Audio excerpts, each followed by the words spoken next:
오늘 이 시점에서 예수님의 부활을 내가 믿는다고 말할 때 우리는 어떤 삶을 살아야 되겠는가 하는 겁니다.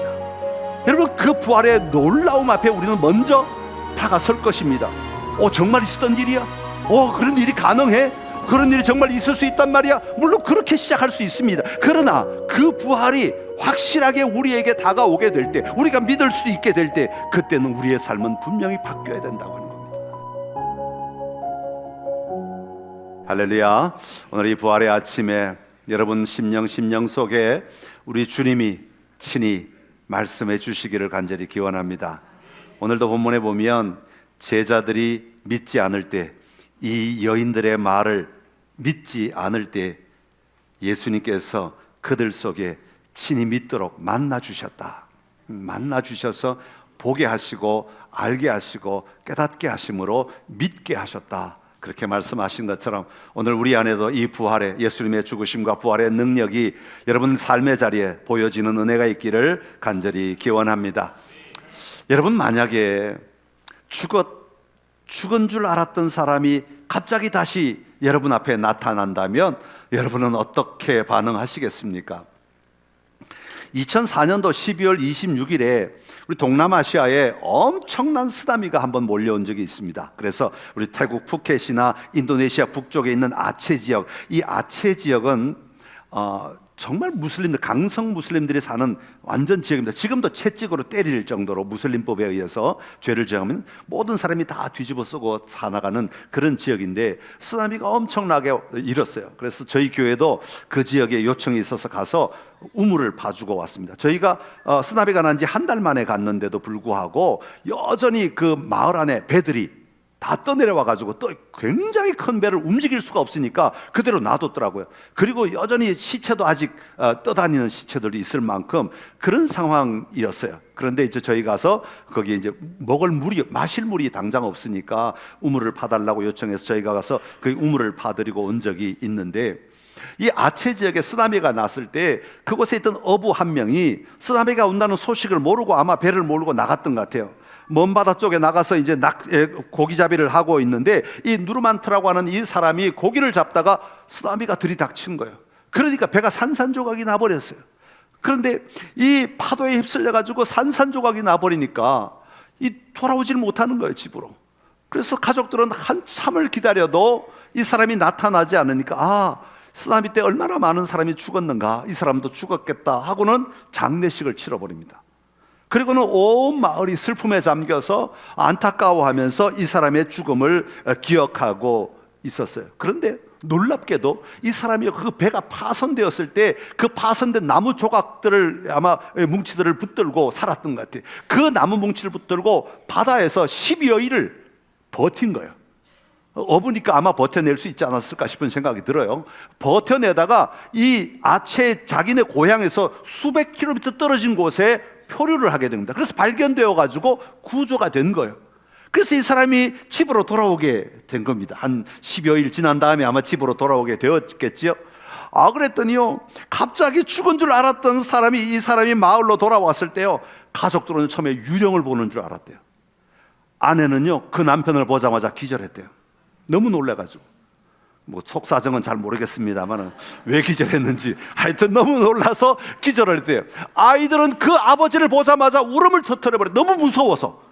그리고 마을 사람들은 저렇게 살아온 사람은 신령한 사람일지 모르니까 두려워가지고요, 어떻게 그 사람을 대해야 될지 모르고 설설 피하기만 처음엔 했다고 하는 거예요. 그리고 시간이 지나자 이제 다시 그 사람을 받아들이고 함께 살아가는 가정의 삶을 살게 되었다고 하는 겁니다. 이처럼 죽은 줄 알았던 사람이 갑자기 살아왔을 때 기쁨이나 즐거움보다는 두려움과 공포 아니면 어떤 무서움들이 이 사람을 지배하게 되었다 하는 그런 이야기입니다. 여러분, 죽음에서 생명을 본다, 충격 아닙니까? 사실은 굉장한 충격이죠. 이 사람은 죽지 않았음에도 불구하고 살아 돌아왔을 때 굉장한 충격을 이 가족들이나 마을 사람들에게 주었던 것처럼, 사실 진짜로 죽었다가 살아나는 사람이 생긴다면 얼마나 충격이겠습니까? 그래서 요즘 임사체험이라고 하죠. 죽었다가 천국을 보고 다시 살아난 사람들은 전혀 삶이 달라진다고 합니다. 왜냐하면 내가 죽음에서 돌아오게 되었을 때 내 삶은 지금 내가 살아가는 이 삶이 전부가 아닌 것을 잘 알고 있기에 엄청난 삶의 자리로 나아가게 된다는 거죠. 오늘 본문에 보면 여인들이 예수님의 부활을 발견하게 됩니다. 이 여인들도 예수님이 부활했을 때 정말 기뻐하며 소망 가운데 확 달려가서 예수님을 껴안고 예수님 반갑습니다, 잘 살아오셨습니다 이러면 좋겠는데 너무 두려워가지고 무서워서 다리가 후들후들 떨렸던 것 같아요. 그리고 예수님이 말하라고 했는데도 불구하고 말도 못 전하고 집에 가서 수모지될 만큼 5절과 8절에 보면 이들의 모습을 그렇게 표현하고 있어요. 자세하게 표현하고 있는데 너무너무 무서워하고 너무너무 두려워했다라고 말하는 거죠. 여러분, 그게 뭘 말하는 겁니까? 이건 우리의 일상의 삶을 뛰어넘는 일이다 라는 걸 말하는 겁니다. 정상적인 삶의 자리에서 일어나는 일들이 아니라 이 정상적인 삶을 뛰어넘는 일이라고 하는 것을 밝혀주고 있는 것이죠. 사랑하는 성도 여러분, 부활은 끝이 아닙니다. 예수님의 부활은 2000년 전에 끝난 사건이 아니라 지금도 그 부활의 영향력은 여전히 우리에게 임하고 있다라는 것을 우리는 분명히 믿어야 합니다. 여러분, 예수님이 부활하심으로 말미암아 제자들에게만 보여주신 것으로 끝나는 사건이 아니라 부활하신 예수님께서 여전히 오늘날 우리의 삶의 자리도 놀라운 영향력을 미치며 그 영향력이 그치지 않고 있다는 사실을 우리는 분명히 기억해야 됩니다. 그렇다면 오늘 이 시점에서 예수님의 부활을 바라볼 때, 오늘 이 시점에서 예수님의 부활을 내가 받아들일 때, 오늘 이 시점에서 예수님의 부활을 내가 믿는다고 말할 때 우리는 어떤 삶을 살아야 되겠는가 하는 겁니다. 여러분, 그 부활의 놀라움 앞에 우리는 먼저 다가설 것입니다. 정말 있었던 일이야? 그런 일이 가능해? 그런 일이 정말 있을 수 있단 말이야? 물론 그렇게 시작할 수 있습니다. 그러나 그 부활이 확실하게 우리에게 다가오게 될 때, 우리가 믿을 수 있게 될 때, 그때는 우리의 삶은 분명히 바뀌어야 된다고 하는 겁니다. 그래서 부활을 경험하지 못한 사람과 부활을 경험한 삶의 자리는 분명히 다른 삶이 임해야 한다고 하는 것이죠. 왜냐하면 예수님의 부활에는 능력이 있기 때문에 그렇습니다. 바라기는 여러분 안에 예수 그리스도의 부활의 능력이 임하셔서 여러분의 삶을 예수 그리스도의 부활의 믿음으로 담대하게 이끌고 가는 힘이 있게 되기를 간절히 기원합니다. 자, 오늘 마가복음은 마가는 16장밖에 안 되고요, 복음서 전체에서 가장 짧은 책이고 오늘 16장만 해도 20절이나 읽었는데도 금방 읽을 수 있었잖아요. 굉장히 간결하게 표현하는 사람입니다. 함축해서 표현하는 사람인데, 함축했다는 얘기는 부가적인 설명을 하지 않았다는 얘기예요. 자기의 생각이나 자기의 감정이나 다른 것들을 집어넣지 않고 사실만 나열했다는 것, 팩트만 썼다, 그런 얘기입니다. 그러니까 오늘 본문에 나오는 이 모든 기사들은 예수님 당시에 있었던 일들을 차근차근 탁탁탁탁 소개하면서 이것이 사실이다 라는 것으로 끝맺음을 하고 있는 스타일이 마가의 스타일이다 하는 겁니다. 오늘 마가는요, 오늘 본문 앞부분에 보면 예수님의 죽음에 대해서 말하고 오늘 본문에 와서는 예수님의 부활에 대해서 말하는데, 사실 이 죽음과 부활의 현장을 아주 담백하게 마가는 자세하게 소개합니다. 그러면서 이 예수님의 죽음과 부활이 우리의 삶의 자리에, 우리의 믿음의 삶에 얼마나 중요한가 하는 것을 강조하면서 이렇게 실어놓고 있는 것을 볼 수가 있습니다. 여러분, 예수님이 누구신가?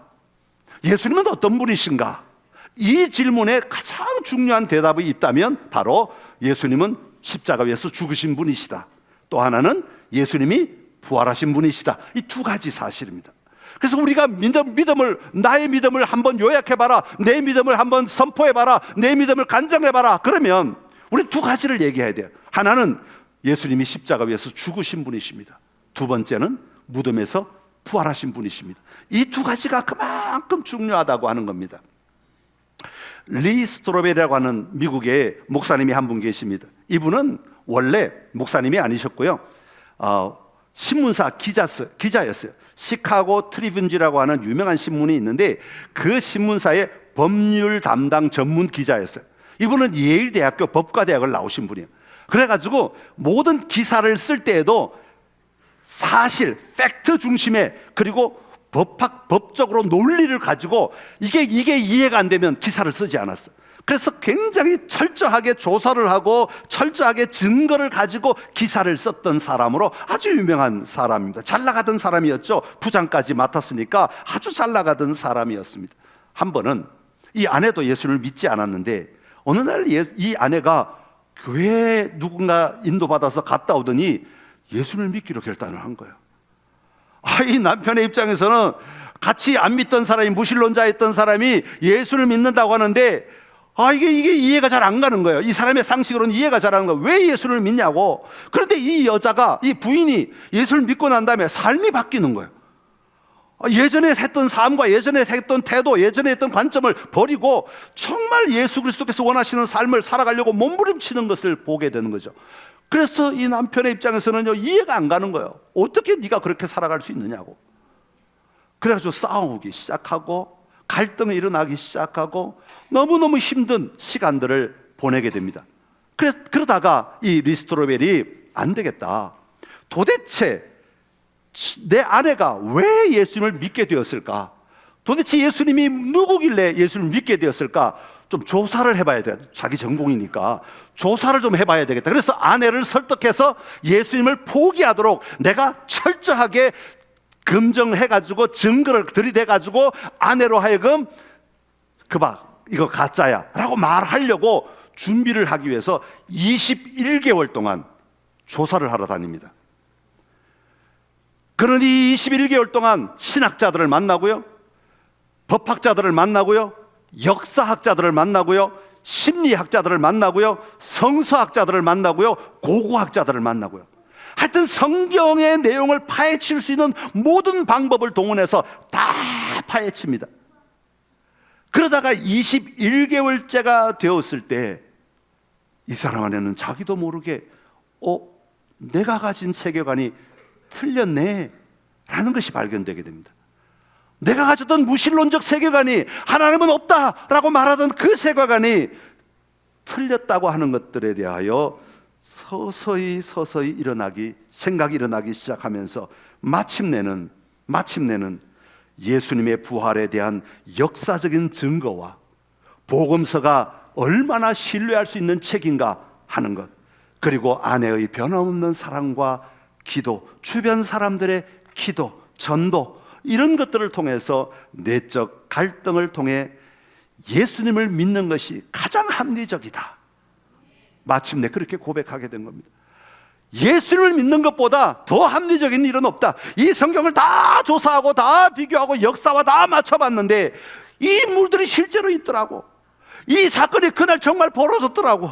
이 상황들이 그때 정말로 환경이 그렇더라고 하는 것들이 다 검증이 되고 나니까 이 사람은 그렇게 고백하지 않을 수가 없게 되었다고 하는 겁니다. 여러분, 그래서 지금은 이분은 정말 훌륭한 목회자가 되셔가지고요, 기독교 변증학이라고 하는 게 있어요. 기독교 성경의 가르침들을 믿지 않는 사람들에게 설득시키는, 그러니까 이 설득을 그냥 말로만 설득하는 것이 아니라 논리적으로 자료들을 갖다 대가지고 설득시키는 그런 역할을 하는 목사님으로 지금 미국에서 아주 유명한, 많은 책을 쓰시고 많은 사람들을 가르치고 있는 그런 분입니다. 여러분, 리스토로벨이 하나님께 돌아오게 된 계기는 다른 데 있지 않습니다. 바로 예수님의 죽음의 확실성과 예수님의 부활의 확실성을 발견했기 때문입니다. 그만큼 우리 신앙에서는 예수님이 십자가 위에서 죽었다는 사실과 예수님이 부활하셨다는 사실이 얼마나 중요한 사실인가 하는 것을 우리가 발견해야 한다고 하는 겁니다. 오늘 본문 앞에 보면 먼저 예수님의 죽음에 대해서 마가복음 15장 42절부터 47절까지는 마가가 우리에게 소개합니다. 마가는요, 아주 자세하게, 아주 디테일하게 이 예수님이 죽으셨다라는 것을 소개해요. 먼저 보면 안식일 전날 날짜를 소개합니다. 그리고 저물 때라는 시간을 가리켜요. 그 당시에는 몇 시 이런 게 없으니까, 시계가 없으니까 해가 뜰 때, 해가 저물 때 이런 것으로 정확한 시간들을 표현할 때이기 때문에 저물 때라고 말해요. 그리고 예수님이 십자가에 매달리셨는데 이제 예수님이 안식일이 바로 되기 전 시간대쯤에 아리마대 요셉이라고 하는 사람이 등장합니다. 그리고 그가 빌라도에게 갑니다. 로마 총독 빌라도에게 가서 예수님의 시체를 달라, 자기가 매장하겠다 이렇게 말합니다. 원래 십자가에 달린 사람은 새벽기도 때도 말씀드렸지만 시체를 절대로 무덤에 넣지 않아요. 밖에 그냥 공동묘지에 버려두면 새들이 와서 먹거나 들짐승들이 와서 다 파먹게 합니다. 그래서 죽어도 더 잔인하게 죽도록 만드는 게 십자가의 형벌입니다. 그런데 이 아리마대 요셉은 그걸 알고 있으니까 예수님의 시체를 그렇게 내버려 둘 수가 없어서 빌라도에게 와서 시체를 달라고 내가 무덤에 묻겠다고 이야기를 하는 겁니다. 그러니까 자기 명성과 자기의 그 죽을지도 모르는 그런, 자기도 감옥에 갈지도 모르는 그런 두려움을 딛고 나가서 용감하게 얘기를 한 겁니다. 그랬더니 빌라도가 말합니다. 정말 예수가 죽었어? 확인해봐. 누구를 시키냐면 백부장을 시킵니다. 백부장은 로마의 군대 리더입니다. 100명의 군사를 거느린 사람을 백부장이라고 부르고 1000명을 거느린 사람을 천부장이라고 부르죠. 그러니까 백부장입니다. 100명의 부하를 거느린 사람에게 가서 조사해봐 라고 시킵니다. 이 사람이 십자가로 갑니다. 다 조사를 해봤겠지요. 숨이 멎었나, 피가 있나, 물이 있나, 뭐 아니면 팔이 움직이나, 다리가 움직이나, 미세한 떨림이 있는가 다 조사를 하고 난 다음에 빌라도에게 옵니다. 정말 죽었습니다. 그러니까 빌라도가 그 확인을 듣고 나서야 시신을 요셉에게 주는 겁니다. 그리고 요셉은 그 시신을 자기가 산 세마포에 싸가지고 자기가 죽으면 들어가려고 사놓고 아직 아무런 가족도 들어가지 않은 그 무덤 속에 예수님을 모시고 돌문으로 막았다. 그렇게 성경은 기록합니다. 그리고 그 자리에 증인들이 있는데 그 증인들이 누구냐면 막달라 마리아와 요셉 어머니 마리아가 예수님이 무덤에 모셔지는 모든 과정을 지켜보고 있었다. 이렇게 말하고 있습니다. 사랑하는 성도 여러분, 여러분이 이것보다 더 확실하게 예수님이 죽으셨다는 사실을 우리가 어떻게 증명할 수 있겠습니까? 객관적인 인물을 통해 예수님이 죽으셨고 그가 무덤에 들어가셨고 돌문이 막혔다는 것까지 정확하게 예수님의 죽으심을 증거하고 있는 겁니다. 여러분, 예수님이 십자가에서 죽으셨다는 사실은 우리 기독교 신앙의 정말 중요한 핵심 가운데 하나입니다. 왜 이것이 핵심이냐 하면, 왜 복음의 핵심이냐 하면, 왜 이것이 구원의 기초가 되느냐 하면, 예수님이 십자가에 죽으셨다라고 하는 사실은 곧 나와 연결되기 때문에 그렇습니다. 예수님이 십자가의 죽으심으로 말미암아 나의 모든 죄가 용서함을 받았다는 것으로 선언되기 때문에 그렇습니다. 예수님은 나의 모든 죄를 지시고 십자가 위에 달리셔서 그 죄의 값으로 십자가 위에서 죽으신 것입니다.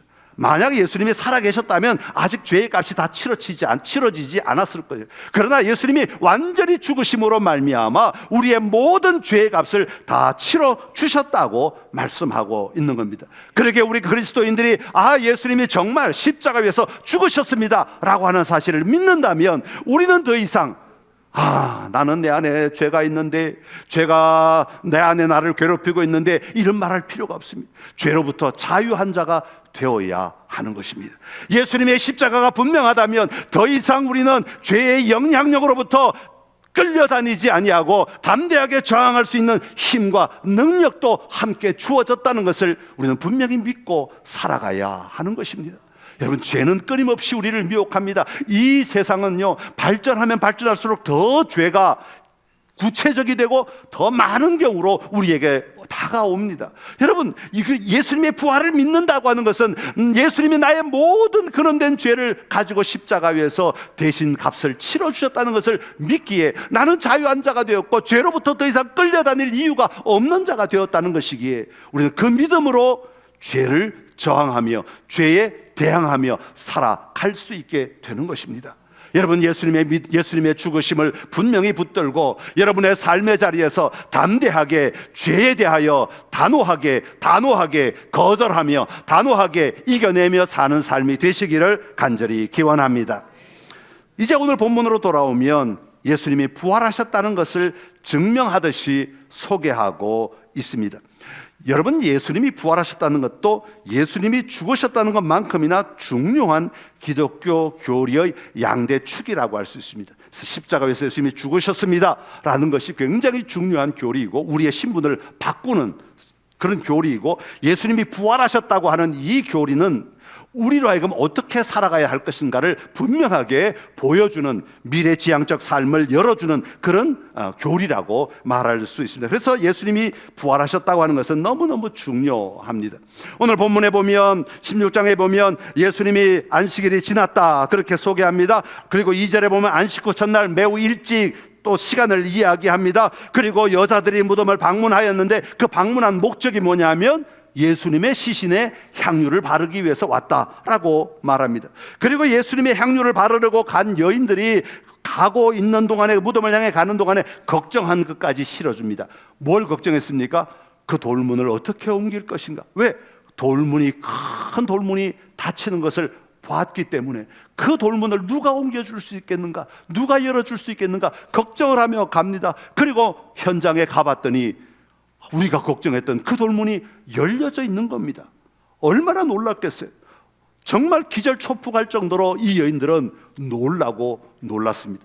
그래서 무덤 안으로 살며시 들어가 보았는데 거기에 한 청년이 앉아 있습니다. 흰옷 입은 청년을 만납니다. 그때 그가 이렇게 말합니다. 너희가 십자가에 못 박히신 예수를 찾는구나. 그가 살아나셨고 여기 계시지 아니하니라. 여러분, 이것보다 더 강력한 선언이 어디에 있겠습니까? 이 여인들은 너무나 무섭고 두렵고 떨리는 상황이지만 그 음성을 듣고 자기 집으로 돌아가게 되었다고 하는 겁니다.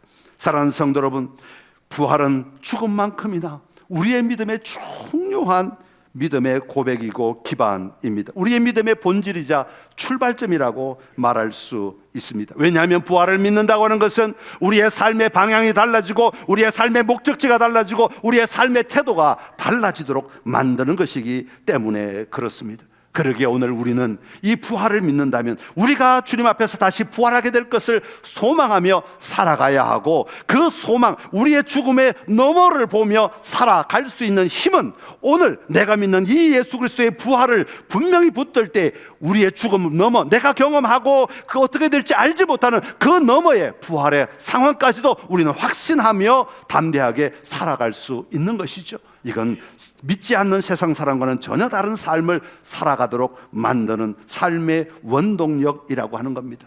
그러게 우리는 오늘 예수님이 부활하셨습니다 라고 고백하며 사는 자들이 되어야 합니다. 오늘 부활주일만 우리 주님 부활하셨습니다, 부활하셨습니다 말로만 고백하는 것이 아니라 내 삶의 현장에서 정말 부활하신 예수님을 믿는 자답게 그 소망으로 살아가는 자들이 되어야 합니다.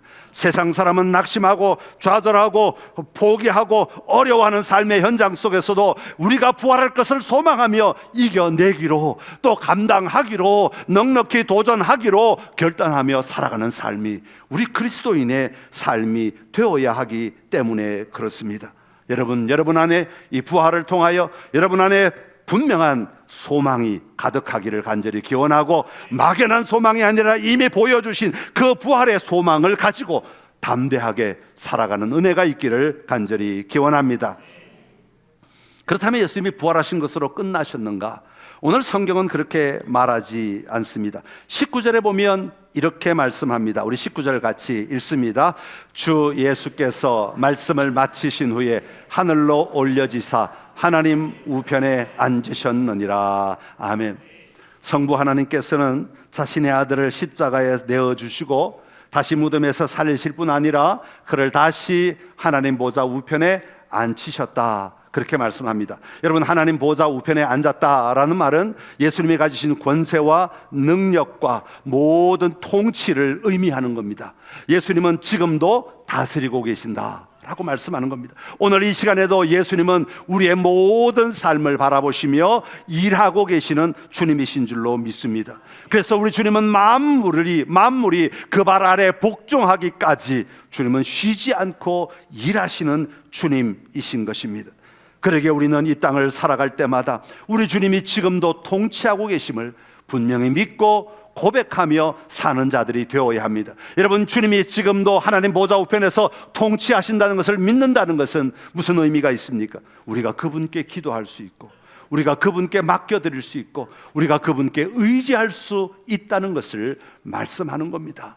여러분, 힘들고 어려우실 때마다, 고통이나 고난이 있을 때마다 여러분 주님을 바라보며 보좌에 앉으셔서 오늘도 우리와 함께 하시는 그 주님을 바라보며 여러분 고백하고 아뢰고 의지하고 의탁하는 삶이 우리 그리스도인의 삶이 되기를 간절히 기원합니다. 그리고 또 하나는 여기서 끝나는 게 아니죠. 또 하나가 더 있습니다. 20절의 말씀인데요, 20절 같이 읽어보겠습니다. 제자들이 나가 두루 전파할세 주께서 함께 역사하사 그 따르는 표적으로 말씀을 확실히 증언하시니라. 아멘. 제자들이 복음을 전하고 있습니다. 그럴 때에 우리 주님께서 함께 하셨다고 말씀하셨어요. 제자들이 이 땅에서 복음을 전하며 움직이고 살아가는 그 삶의 자리에 우리 보좌 위에 계신 주님께서 그들과 함께 하셨다고 말씀하고 있습니다. 여러분, 이건 할렐루야입니다. 믿으십니까? 네, 우리 주님이 그 제자들과 함께 하셨는데 어떻게 하셨냐면 그들이 표적을 보며 행할 수 있도록 만들어 주셨다는 겁니다. 여러분, 표적은 뭡니까? 여러분, 우리가 할 수 없는 일들이 얼마나 많이 있습니까? 내 능력 한계 안에 있는 일들이 얼마나 많고 내 능력 밖에 있는 일들이 또한 얼마나 많이 있습니까? 그 능력 밖에 있는 일들이 가능하도록 만들어 주는 게 표적이고요, 이 표적은 단순히 사건으로 끝나는 것이 아니라 주님이 너희와 함께 한다는 것을 말씀하고 있는 증거가 되는 것입니다. 그러기에 제자들이 표적을 통하여서 담대하게 그들의 삶이 바뀌어지고 그들의 미래를 하나님께 헌신하며 그의 모든 삶을 하나님께 바쳐 살아갈 수 있도록 만들어주는 원동력이 된 것입니다. 성경은 제자들이 어떻게 죽었는가를 다 말하고 있지 않지만 제자들은 자신의 모든 삶을, 예수님이 잡히실 때 도망가던 그 제자들이 우리 주님이 그들과 함께 역사하실 때 그들은 자신의 모든 삶을 바쳐 주님과 함께 이 땅에서 하나님 나라의 일을 이루며 살아가게 되었던 것입니다. 바라기는 오늘 우리 안에도 우리 주님은 여전히 함께 일하시는 줄로 믿습니다. 우리가 움직이는 모든 삶의 자리에 우리가 복음으로 살아내며 그 죽음과 부활을 믿고 고백하며 살아가는 모든 발걸음 위에 우리 주님은 지금도 눈을 떼지 아니하시고 우리와 동행하시며 일하시는 줄로 믿습니다. 그 주님을 붙들고 그 주님의 능력을 붙들고 의지하며 살아가는 삶, 이것이 부활을 믿는 자들의 삶의 모습인 것입니다.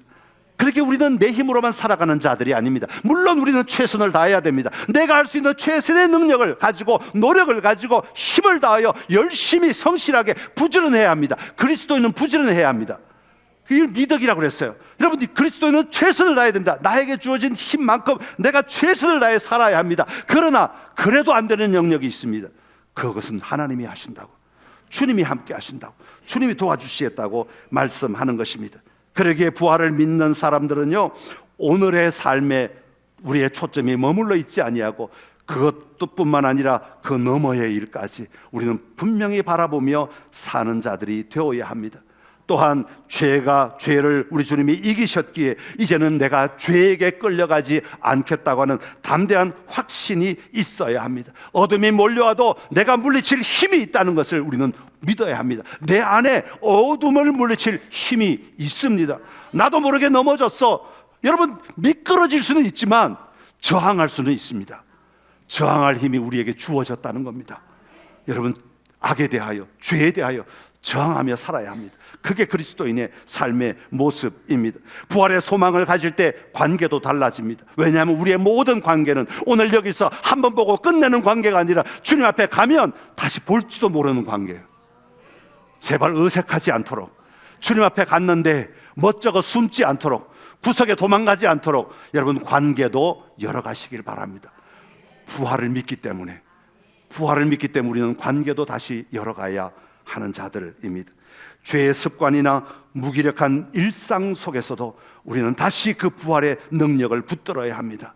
요즘 많은 사람들이 마음의 병으로 또 삶의 환경의 무기력으로 힘들어하고 고통스러워합니다.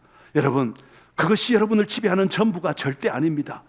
그것은 우리가 끌려갈 수밖에 없는 아주 연약한 한 모습일 수밖에 없습니다. 부활의 능력이 우리에게 임하여 담대하게 다시 소망이 우리 안에 들어와야 그 무기력을 이겨낼 수 있습니다. 여러분, 소망이 없으면요, 무기력을 감당할 능력이 없습니다. 여러분, 오늘 내가 잘 걸어가지 못하고 내가 막혀있는 것 같고 답답한 것 같아도 여러분에게는 분명한 소망이 있습니다. 승리할 것이라고 하는, 하나님의 자녀로서 하나님의 나라를 누리게 될 것이라고 하는 이 분명한 소망이 있기 때문에 이 소망 붙들고 오늘의 무기력을 이겨내셔야 합니다. 주저앉을 수밖에 없을 때 그래도 다시 힘을 내어서 다시 밥을 먹고 다시 물을 마시고 다시 힘을 내어서 다시 일어나서 도전해야 하는 겁니다. 여러분, 그렇게 되시기를 간절히 기원합니다. 고난도 마찬가지입니다. 고난이 우리를 엄습해도 그것 때문에 잠깐은 힘들 수 있어요. 잠깐은 고통스러울 수 있습니다. 그러나 그것이 끝이 아님을 우리는 분명히 기억하고 그 속에 주님이 보여줄 길을 찾아갈 줄 아는 자, 주님을 의지할 줄 아는 자, 주님을 붙들 힘이 있어야 한다는 것입니다. 하나님의 지혜를 구하고 주님이 이 막막한 상황 속에서, 이 답답한 상황 속에서 내가 뭘 봐야 합니까? 무엇을 붙잡아야 합니까? 나를 일으켜줄 그 동아줄은 어디에 있습니까? 기도해야 하고 그걸 찾으려고 도전해야 하는 겁니다. 찾으려고 도전하는 사람과 그냥 고난 속에 파묻히는 사람의 삶은 전혀 다른 삶입니다. 붙잡기 위해, 하나님의 길들을 열어가기 위해 도전하는 삶, 이게 부활을 믿는 자들의 삶의 모습인 것입니다. 바라기는 여러분, 부활은 능력이 있습니다. 제자들과 함께 하셨던 것처럼 오늘 우리와도 함께 하시는 그 주님을 의지하여 부활의 능력으로 담대하게 여러분의 삶을 승리의 삶으로 이끌어가는 놀라운 삶이 되시기를 간절히 축원합니다. 기도하겠습니다. 참 좋으신 우리 하나님 아버지, 은혜를 감사합니다. 예수님의 죽음과 부활은 우리의 믿음의 기초이요 우리의 믿음의 기반인 것을 분명히 고백합니다. 아버지, 내가 예수님이 십자가 위에서 나를 위해 죽으셨음을 내가 분명히 믿습니다. 또한 예수님은 부활하셔서 죽음을 이기시고 승리하셨음을 내가 또한 분명히 믿습니다. 그러하기에 내 삶도 죄에 대하여는 벌써 이긴 자이고 어둠이나 죽음으로부터는 내가 승리할 수 있는 자임을 분명히 믿습니다. 그러하기에 부활하신 주님을 의지하여, 주님이 승천하신 주님께서 우리와 함께 하시는 그 힘을 의지하여 담대하게 돌파하고 이겨나갈 수 있는 삶이 되게 하여 주시옵소서. 우리가 붙들 수 있는 것은 예수님의 죽음과 부활입니다. 그 부활하신 주님이 오늘도 내 삶의 통치자 되시고 내 삶의 주권자 되심을 분명히 믿습니다. 주여, 나를 이끌어 주시옵소서. 예수님의 이름으로 기도드리옵나이다. 아멘.